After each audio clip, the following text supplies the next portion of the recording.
Блажени страдащите. Блажени бедните по дух. Блажени бедните. Блажени, които страдате заради моето име. И всички тия блаженства са свързани с някакъв тип страдание от ваша страна. Тогава сме блажени.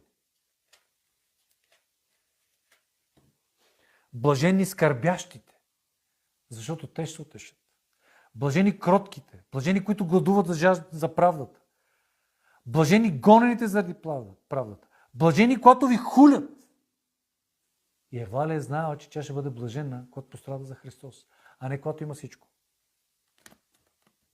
А сега по-блажен е той, който има всичко и на който Бог е дал всичко.